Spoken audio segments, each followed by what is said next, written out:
A Fox Noticias les informa Andrea Linares. Comenzamos en América Latina, donde varios países han terminado su cooperación médica con el régimen comunista de Cuba. Durante décadas, doctores de la Brigada Médica Cubana han estado trabajando en países como Jamaica, Honduras, Guyana, entre otros, pero gracias a la administración Trump, la región ya no puede ignorar lo que el secretario de Estado, Marco Rubio, le llama otra forma de trata de personas. Escuchemos. Estados Unidos ha lanzado una acusación directa contra la presidenta de México, Claudia Sheinbaum, señalándola como presunta cómplice del gobierno cubano encabezado por Díaz-Canel en un polémico caso relacionado con los médicos cubanos. El tema ha generado una tormenta política y diplomática entre México, Cuba y Estados Unidos. Se habla de posibles violaciones laborales, explotación y de acuerdos internacionales cuestionados. Analistas advierten que esto podría provocar tensiones económicas, sanciones o presión internacional. Quédate conmigo, vicioso de la política, como yo. Los doctores cubanos.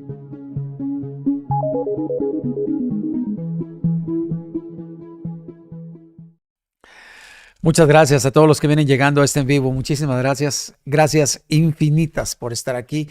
Pues para todos los que no sepan de qué vamos a hablar hoy, ayer estábamos hablando sobre cómo Donald Trump se había doblado y que había acordado pues este acuerdo de paz, valga la redundancia, que por cierto ya se rompió, o sea, este acuerdo de paz duró solamente, sin exagerar, un par de horas. Ayer empezaron las agresiones otra vez. Vimos cómo Irán estaba atacando a Israel ayer en la noche, unas horas después de haberse promulgado este acuerdo de paz, este cese al fuego, y pues hoy nos enteramos que Israel empezó todo el relajo. Mientras Donald Trump estaba tratando de hacer la paz con Irán, Israel a espaldas de los Estados Unidos empezó a atacar Irán. Esto, bueno, ahorita lo vamos a ver, lo vamos a platicar, pero por lo pronto lo preocupante es lo que está pasando con respecto a la presidenta de la República, quien está siendo señalada por el mismo gobierno de los Estados Unidos de ser cómplice. Y no es cualquier persona, Quien la está acusando es el secretario de Estado, Marco Rubio, que por cierto, pues es de ascendencia cubana, de papás cubanos, quien ha estado acusando a la presidenta de ser cómplice de lo que él llama un abuso en contra de la gente de Cuba. Esto podría traer algunas consecuencias más graves. Esto fue lo que dijo. The Cuban government decides how much of anything to give them. They take away their passports. They basically operate as forced labor in many places. It has operated in that way in many parts of the world and placed these people in tremendous danger. And so I think we can all agree that the trafficking in labor, be they doctors or farm workers, is not something that we would want to be supportive of, and we find that to be an egregious practice on the part of the Cuban regime.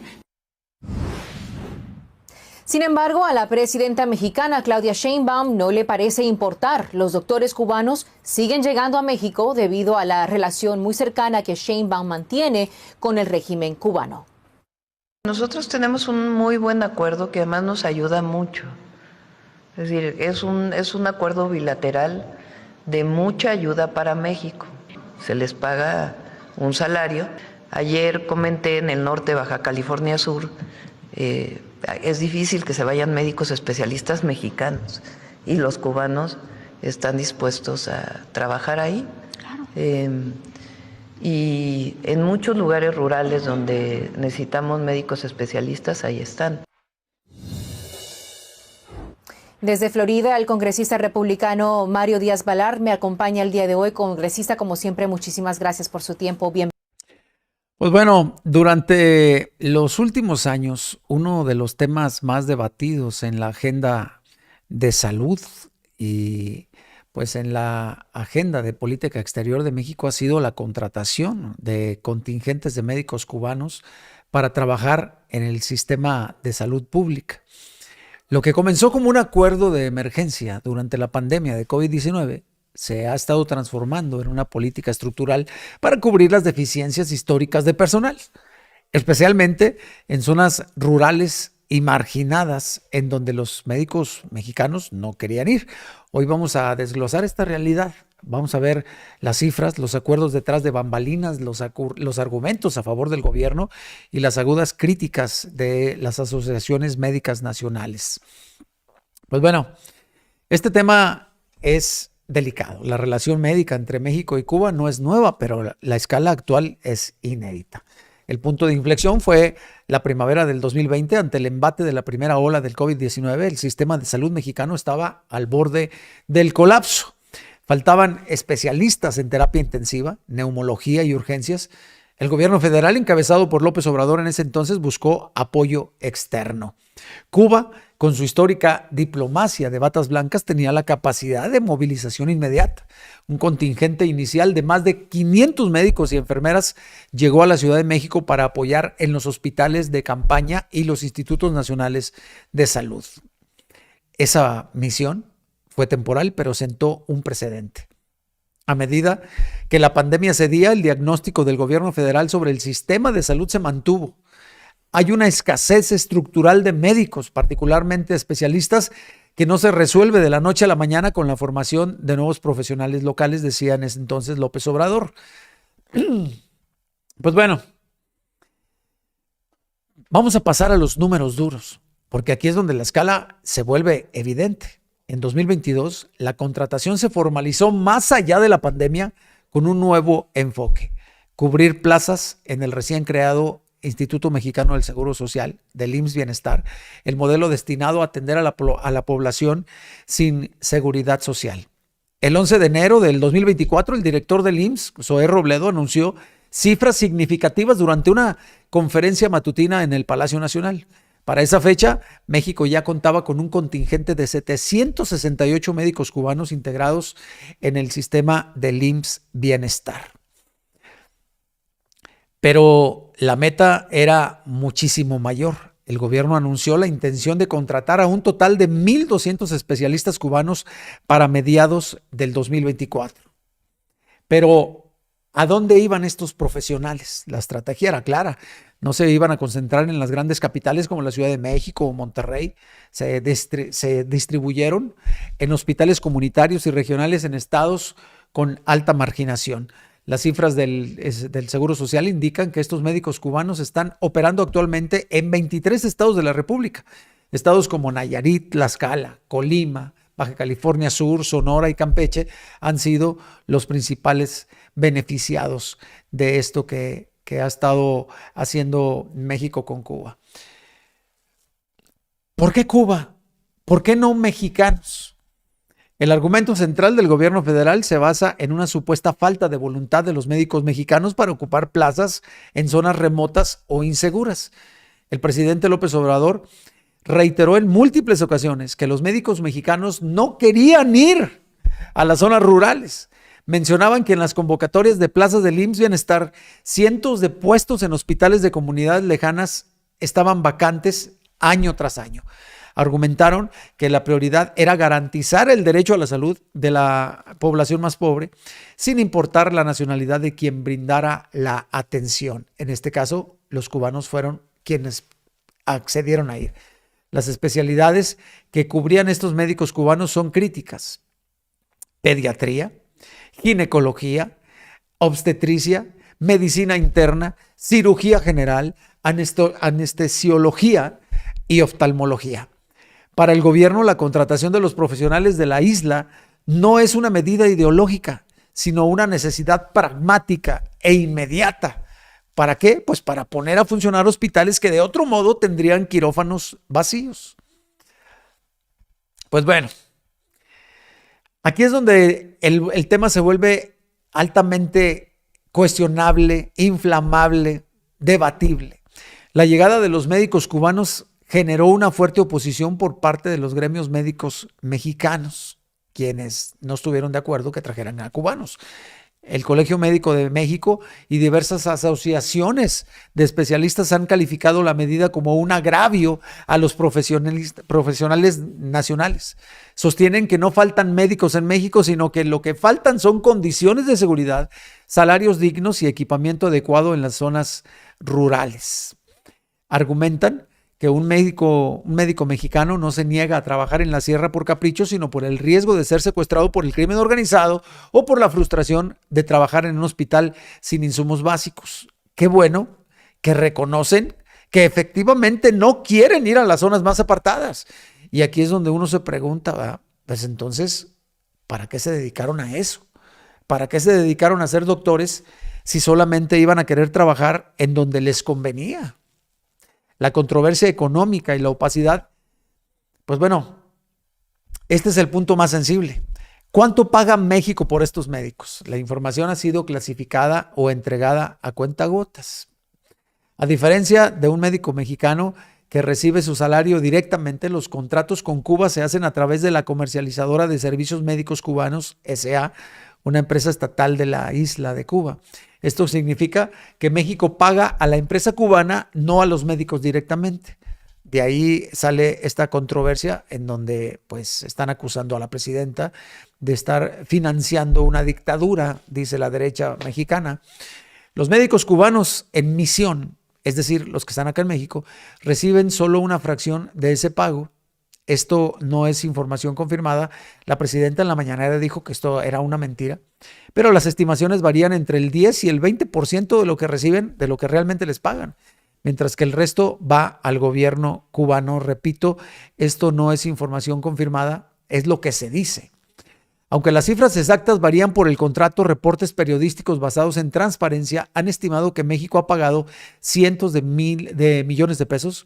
Por ejemplo, en un contrato de 2020 para la Ciudad de México se estimó un costo de más de 135 millones de pesos por solo unos meses de servicio de 585 profesionales. Gremios médicos mexicanos denuncian que este dinero debería invertirse en mejorar los salarios y condiciones de los médicos locales, pero aquí volvemos otra vez. Y la gente que vive en las zonas más apartadas, ¿quién los va a atender si los médicos mexicanos no quieren ir para allá? Ya sea por el crimen organizado o por cualquier otra cosa, ¿no? Aquí lo importante, creo yo, que es que haya quien atienda a las personas que están en estas zonas apartadas. Esto definitivamente es un tema pues muy escabroso, porque efectivamente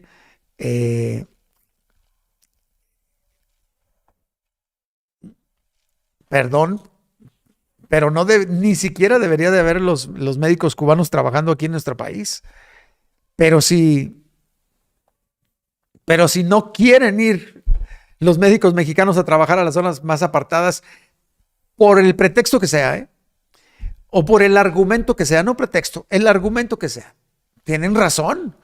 Cualquier mexicano tendría miedo de ir a trabajar a la sierra donde sabes que puede haber un cártel. Pues claro que te va a dar miedo, por supuesto. Entonces, es bien fácil criticar desde su sillón los de la derecha y decir, no, ¿por qué están trayendo médicos cubanos? Entonces yo te pregunto a ti que me estás viendo y dímelo aquí en los comentarios, aquí te estoy leyendo. Entonces, ¿qué hacemos? ¿Dejamos que se muera la gente que vive en las zonas más apartadas porque los médicos mexicanos no quieren ir? ¿O seguimos contratando médicos extranjeros que quieran ir ahí a esas zonas más apartadas? Esto es un tema delicado, lo sé, escabroso, lo sé, pero aquí el punto es si vamos a permitir eso o qué es lo que vamos a hacer. ¿Tú qué opinas? ¿Qué hacemos? Pues bueno, en otras noticias,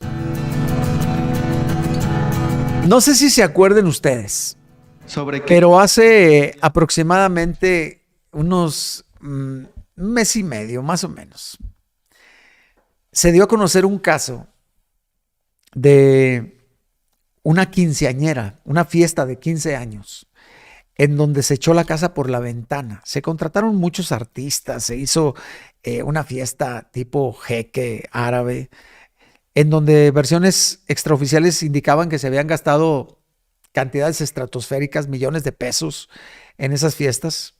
Creo que algunas estimaciones indicaban que se habían gastado más de 20 millones de pesos en una fiesta que duraba 5 horas. Hijos de su madre. Pues bueno, tras Porque lo subieron a las redes sociales, ese fue pues lo malo, ¿no? Y ya después se dieron cuenta que los papás de la quinceañera eran funcionarios de Pemex. Y ahí empezó todo el relajo. Empezó una investigación de por qué habían derrochado tanto dinero y de dónde estaban sacando tanto dinero. Pues bueno, hoy en la mañanera tocaron ese tema. Un reportero le preguntó a la presidenta qué había pasado con las investigaciones que se estaban llevando a cabo para con esta familia multimillonaria. Y pues bueno, se le viene la noche a la familia que realizó esta fiesta de quinceañera que costó más de, escuche usted, 40 millones de pesos. Esto porque el mismo Pemex denunció a su trabajadora, que es mamá de la quinceañera, y que da la casualidad que también su papá es contratista de Pemex. O sea, entre ellos se están ayudando descaradamente. Pues bueno, ya se les acabó la fiesta. ¿Qué? Que se acabó la fiesta, porque hoy la presidenta dijo que ya se las están investigando y habló sobre este tipo de casos que se tienen que terminar, definitivamente. Esto fue lo que dijo. Del Universal. Primero quisiera empezar sobre una nota que publicamos en el diario sobre que Pemex informó el día de ayer que presentó una denuncia ante la Secretaría Anticorrupción contra Virginia Guillén, una empleada de la petrolera, para ser investigada. Esto después de que se publicó en el diario que organizó una fiesta a su hija de 15 años y pues presenta diversas inconsistencias en su declaración patrimonial. ¿Cuál es la información o qué le han informado, presidenta, sobre este caso? ¿Quieres comentar que presentaste la denuncia? Sí, la señora efectivamente trabaja en Pemex, lleva 30 años, es sindicalizada, es la mamá de la muchacha que fue a la fiesta. Nosotros revisamos el caso, no tenemos una demanda laboral, pero sí a raíz de la nota efectivamente del Universal, hicimos una solicitud de revisión y de lo que resulte responsable con el buen gobierno, en nuestra organización que está en Pemex, de la Secretaría de Buen Gobierno. Efectivamente lo hicimos allí en la tarde y le mandamos la nota al Universal. Esta información pues da pie a que haya sido separada del cargo, director o presidenta. Tiene que hacerse la investigación. Quien tiene que determinarlo no es el propio director de Pemex, sino la Secretaría de Anticorrupción y Buen Gobierno y el propio órgano interno de control. Siempre que se presenta una nota como la que salió en el Universal o si sale en cualquier otro periódico, se hace una revisión interna por parte de la Secretaría de Anticorrupción y Buen Gobierno. Hay veces que las notas no tienen nada de fondo y no hay un delito administrativo penal cometido por alguna persona. Pero de todas maneras, la instrucción que tienen todos y particularmente Raquel Buenrostro es que se hagan las investigaciones. En este caso, por iniciativa propia del director de Pemex, al leer la nota, le manda una solicitud a la Secretaría de Anticorrupción y Buen Gobierno diciendo investiga a ver si hay alguna irregularidad. Y es la propia Secretaría quien tiene que determinar si se separa mientras tanto del cargo, qué es lo que procede, y ya lo llevará a cabo el director de Pemex. Presidenta, más allá de eso, ¿cuál es la opinión que usted tiene respecto a que a un funcionario pues o trabajador de un instituto pues haya gastado cerca de 4 millones de pesos o 40 millones de pesos en una fiesta particular? Te lo digo de dos maneras. Primero, siempre hay que revisar que lo que sale publicado en efecto tenga el sustento, porque nos ha pasado muchas veces que se publican notas en el Universal o en otros periódicos, claro, que salen denuncias que en realidad no tienen sustento. Entonces, nosotros no podemos cometer ninguna injusticia. Entonces, tiene que revisarse si en efecto los datos son claros y si tiene sustento, pues hay que proceder. Y lo segundo, nosotros no toleramos la corrupción. No hay impunidad, pero tenemos que garantizar que en efecto la nota que sale en un medio pues tiene sustento. Es como lo de hoy. Si ayer, pues imagínense, alguien dice, hoy hubo corrupción en un contrato y nada más por escuchar hubo corrupción en un contrato, yo digo, pues se cancela el contrato como presidenta, pues ¿cómo? Para eso hay una institución que es la Secretaría de Anticorrupción y Buen Gobierno, o los órganos internos de control que tienen la obligación de investigar si en efecto es así o es.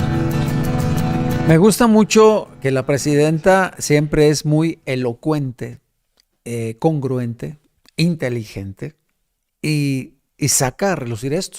O sea, ella dice, bueno, hay que investigar para ver si realmente, en este caso en concreto, se gastaron 40 millones de pesos, porque una cosa es que lo diga alguien y otra cosa que realmente se haya gastado, ¿no? Yo no estoy defendiendo a las personas que se gastaron ese dinero y si lo tienen y se lo quieren gastar en eso, pues cada quien sabe lo que hace con su dinero, ¿no?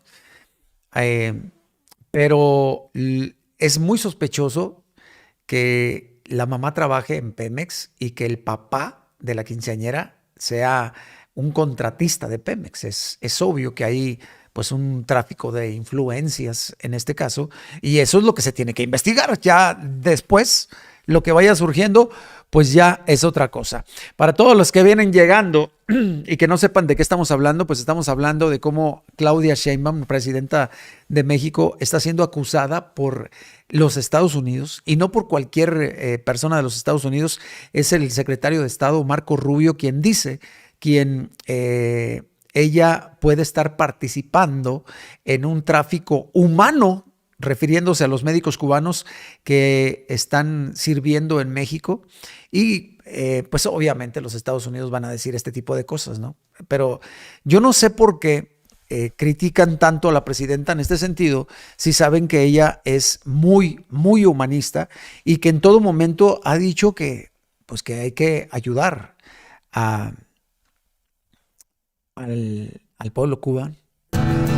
Pues bueno, en otras noticias, dice Ruiz Gili que los datos del INEGI del INEGI son contundentes y desmienten el optimismo oficial.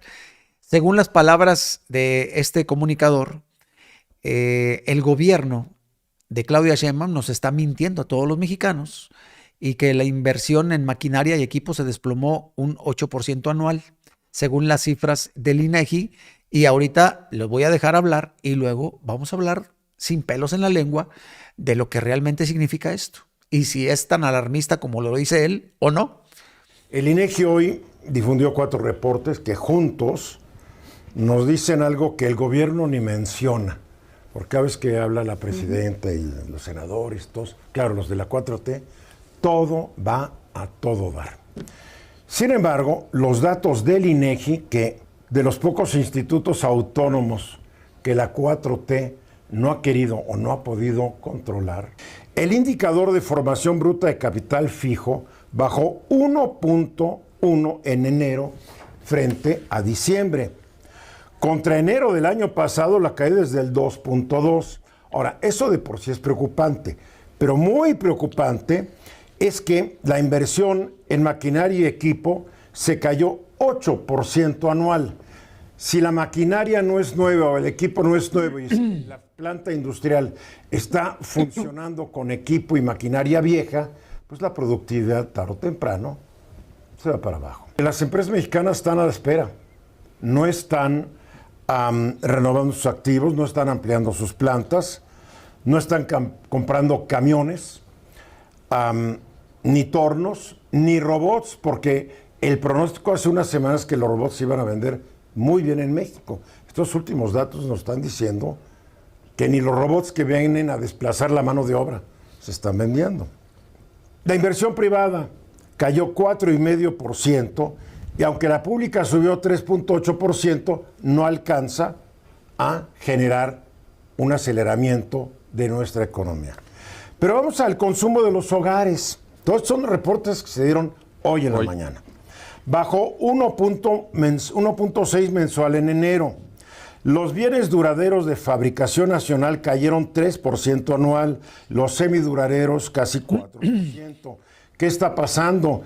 Que la gente está postergando lo que puede postergar. Otra vez la incertidumbre. ¿Para qué me embarco? ¿Para qué compro? Mejor ahorro. Si el refrigerador que ya no funciona muy bien. Pues bueno, Ahora vamos a ver si realmente es tan alarmista el escenario que nos espera a los mexicanos por esto que publica el INEGI. Sí, efectivamente, el INEGI publicó esto.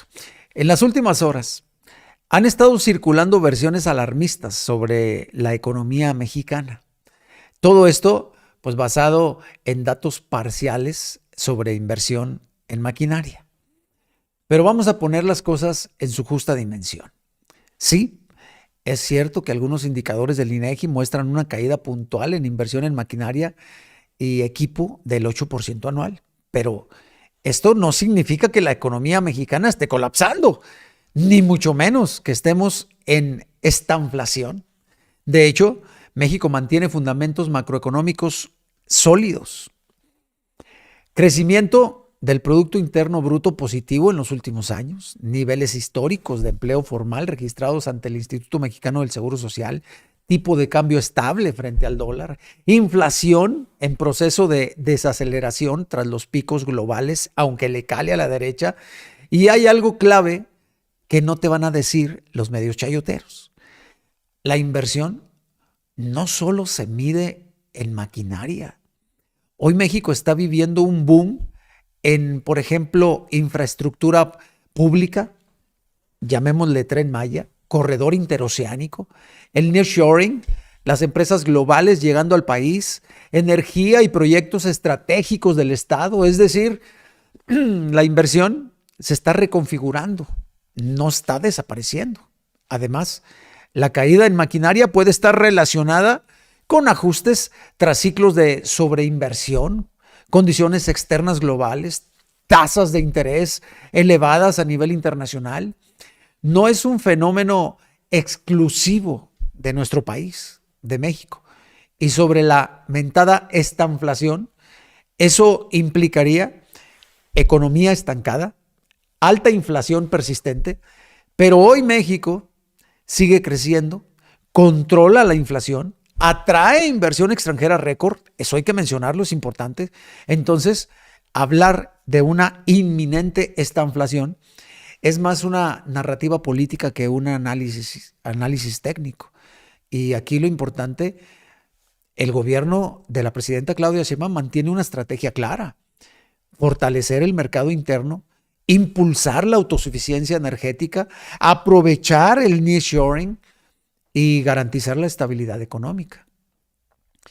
Sí, sí hay retos, pero hay rumbo también, estabilidad y oportunidades históricas.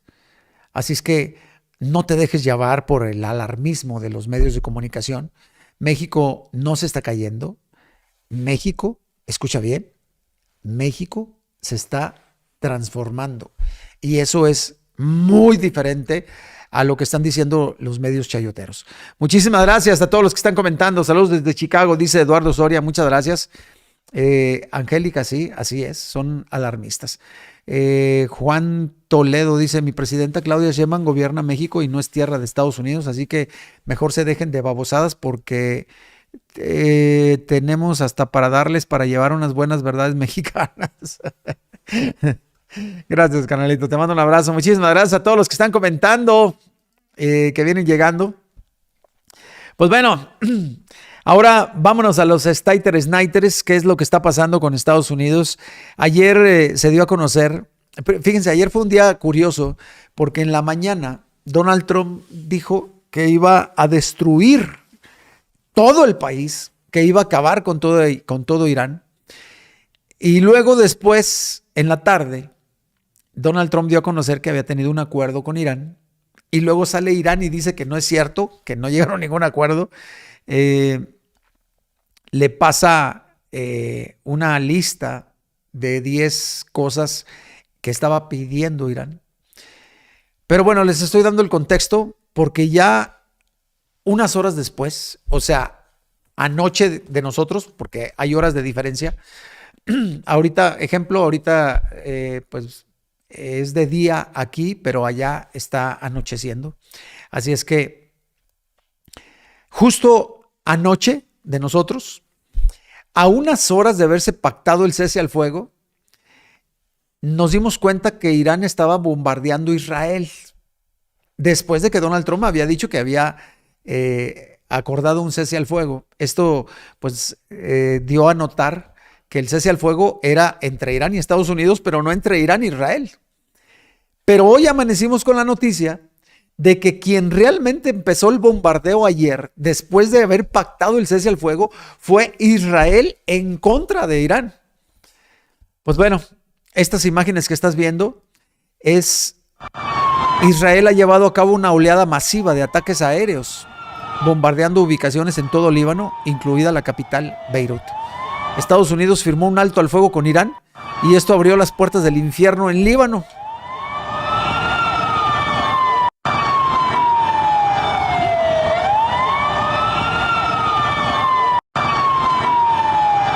Mientras tanto, Irán cerró el estrecho de Hormuz otra vez, según medios estatales, culpando a Israel por atacar sin descanso a Hezbollah en Líbano.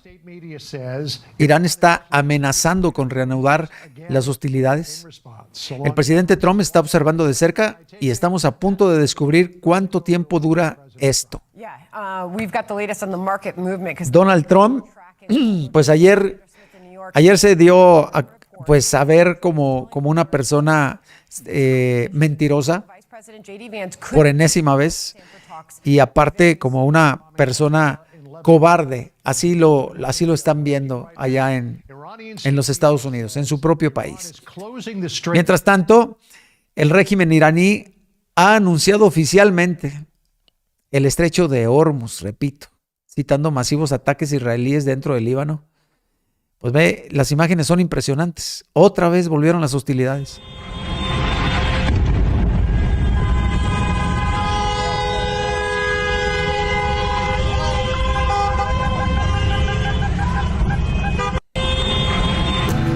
¿Qué pasó al respecto? Pues bueno, lo que pasó en Estados Unidos después de esto fue que en un movimiento histórico y decisivo, el presidente Trump envió al vicepresidente J.D. Vance, que estás viendo en la fotografía, al frente de las negociaciones clave con Irán.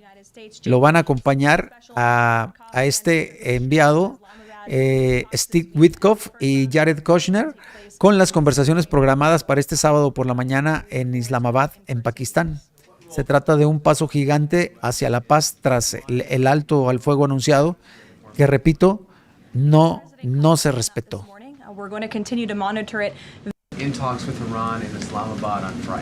Bueno, muchas gracias a todos los que vienen llegando. Para los que vienen llegando y que no saben de qué estamos hablando, pues bueno, la presidenta de la República está siendo señalada por los Estados Unidos de ser cómplice de lo que Estados Unidos llama tráfico humano con respecto a estos doctores que manda Cuba a México.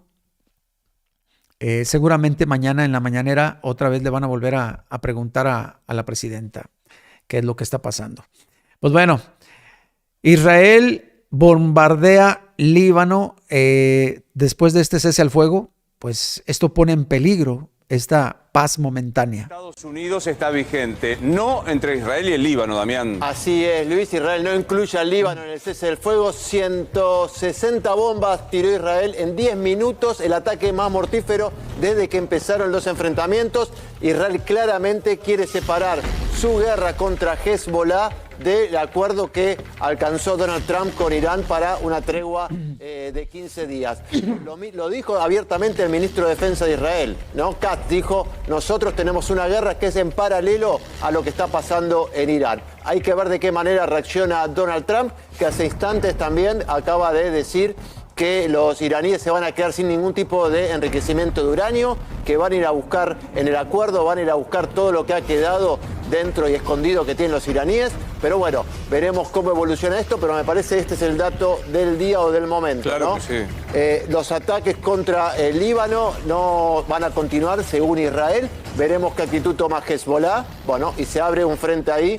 Vamos a ver si estaba incluido o no en los 10 puntos que había presentado Irán ayer, ¿no? Y tener en cuenta que hasta ahora no se ha escuchado la palabra de Netanyahu después de esto, ¿no? O sea que me parece muy sugestivo. Es un dato clave, Luis. Ayer a la noche no dijo una palabra, hoy a la mañana tampoco. Recién habló el ministro de Defensa. Netanyahu no debe estar muy contento con el acuerdo, por más que seguramente va a decir el gobierno de Israel, dijo que apoya lo que ha hecho Donald Trump, pero va a ser clave qué va a pasar a partir del viernes en Pakistán. Bien. Mira, este es el tuit en su red social de... Nunca me acuerdo, es Truth, efectivamente, Social, ¿no? sí. La red social del propio Trump diciendo que es un gran día de paz mundial. Irán quiere que suceda, ya están hartos y todos los demás también. Me sorprende, te juro que el tono de la redacción realmente me sorprende. Estados Unidos ayudará a descongestionar el tráfico del estrecho de Hormuz. Todavía no está abierto. Hoy Danny Dreisen, un experto en energía, mi sobrino, como siempre digo, me decía, no está abierto todavía. Estaremos abasteciendo con suministros de todo tipo. Tengo confianza en que así será, al igual que estamos viviendo en Estados Unidos. Esta podría ser la edad de oro de Medio Oriente. Pasamos de la edad de piedra a la edad de oro, ¿no? Sí, dejar la edad de piedra, pero bueno. Bien. A ver, con la foto de hoy se ve que el que mejor parado quedó todo esto por ahora es Irán, Luis. Porque sigue el régimen en pie, sigue con su programa nuclear. Hay que ver cómo quedó dañado su programa balístico de misiles. Pero bueno, por eso va a ser clave cuáles son los 10 puntos. Pues gracias a todos los que vienen llegando a esta emisión. Muchísimas gracias por estar aquí. Los estoy leyendo en los comentarios. Muchísimas gracias a todos los que están comentando. La presidenta Claudia Sheinbaum, acusada de cómplice de tráfico humano, según el secretario de Estado de los Estados Unidos, Marco Rubio. Pues bueno. Mientras tanto, la presidenta aquí en México sigue pulverizando a la derecha, por decirlo de una manera bonita, porque sé que me ven niños y no quiero decir maldiciones, y menos ahorita que seguramente hay varios que me están viendo porque están de vacaciones todavía. Un saludo a todos los niños que me están viendo. Pues bueno, hoy en la mañanera, dice la Catrina Norteña, tremenda cátedra que le dio nuestra presidenta a todos los fachos de cómo se va a aumentar la producción de gas en todo el país para lograr nuestra soberanía energética, que le va a dar mucho, pero mucho ardor a los gaseros tejanos que se han hecho millonarios de nuestras compras. Si no hacemos nada, pues cada vez vamos a importar más. ¿Qué problema tiene importar el combustible?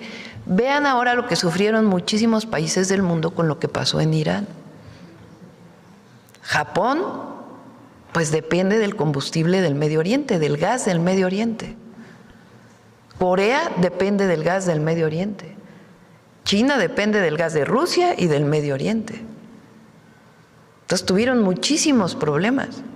China empezó a decir, pues vamos a empezar a utilizar carbón otra vez, que es el combustible más sucio. ¿Qué pasó con Europa cuando tuvieron el problema con Ucrania y Rusia cierra el gas natural? Entonces, problemas tremendos. El precio de la electricidad aumentó al cuádruple. Pero además, Europa de pronto se quedó sin gas. Nosotros tenemos una buena relación con el gobierno de Estados Unidos y tenemos garantizados los contratos de gas natural de importación. Pero es una decisión responsable aumentar nuestra soberanía energética. ¿Se requiere más gas? Sí, se requiere más gas. ¿Se puede sustituir todo el gas? Difícilmente. Porque para la generación de electricidad requerimos una parte que funcione todo el día. Y el sol, pues funciona cuando hay sol, se puede guardar en baterías y nos puede dar unas horas más, pero requerimos una base de producción. Entonces requerimos más gas, desde nuestra perspectiva sí se requiere más gas. ¿Es solo para generar energía eléctrica? No, el gas se necesita prácticamente para toda la industria del país. Toda la industria requiere gas. Y la industria también se está moviendo a fuentes renovables de energía. Entonces la pregunta es, ¿y dónde está el gas en México? ¿Y de dónde estamos importando gas? Entonces, ¿de dónde importamos gas? Principalmente de Texas. ¿De qué tipo de gas es? Pues es un gas que se llama no convencional. Gas de lutita. Es decir, todo el gas que importamos viene de un tipo de explotación que tiene impactos ambientales, pero todo lo que importamos está a 100 metros de la frontera. ¿Tenemos gas convencional, de ese que viene con petróleo o gas no asociado? Sí tenemos, pero no mucho. Entonces, ¿qué estamos planteando? 3 acciones para el sector energético. Mayor eficiencia energética. Es decir, que no tengamos que cada vez tengamos equipos más eficientes que consuman menos energía, como estos. Los LED revolucionaron la iluminación en el mundo porque consumen mucho menos energía y duran mucho tiempo. Entonces, mayor eficiencia energética en todo, en equipos para la industria, en equipos para nuestras casas, con un programa de eficiencia energética que ya vamos a ir presentando y que ya va avanzando.